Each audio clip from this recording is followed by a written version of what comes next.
Logo sa saging guys. Huh? Na tumbagit Pasko gid sa ano sa hangin no. Panogo sa saging. Na weather update. Ari ko di subong guys no. Na galakat-lakat, may bit-bit ko apayong. So weather update tadi ah. Diri ni guys sa amon. Oh. Pasko kayo guys sa hangin. Update tadi sa mga gakalatabo diri sa gwa. May dala akong payong.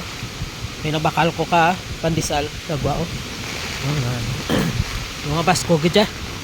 Oh grabe oh. Oh kanilopat na mga styro sa gwa. Ala. Grabe guys. Oh, kanan. Okay, basta magkwanta gid mga Pasko gid. Nan. Ganilupad ang mga kwan. Huh? Pasko gid ang hangin. Grabe guys. Nan. Bagyo gid. Bagyong linog isaya guys. Nan, agay. Agay. So, arito subong sa dalan kalakat-lakat ga-update sa bagyo. Pasko pala. Okay, ito boy, ako akong cellphone. Nan.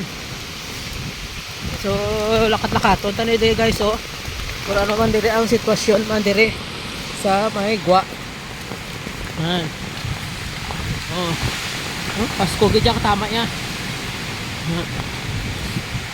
Yan. Oh, amo ni sitwasyon perti ka. Ano sa dalan? Oh. Mga styro nagkalawasak na. Oh, nagkalabugba. Oh, kistik ka Pasko. Apaw. Apaw, ari na sa nagsulod na sa guys. Oh, mas Pasko dito. Apaw.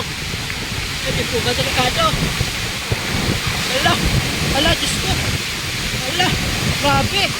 Ala. Diyos ko, grabe. Ala.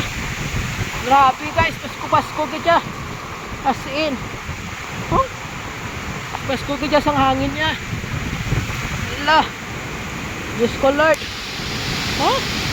Ala, grabe. Pasko sang hangin. Grabe guys. Yan. Delikado na kung mga kahoy gid ko mga ano may laki na pang tapas-tapas na ni iban. Apa wari kiting tarang hangin. Ala. Ala. Grabe nga buos ang hangin. Ha. Tumapapuli na ko guys pero di gid magwanta no. Ha. Grabe ang hangin. Pasko.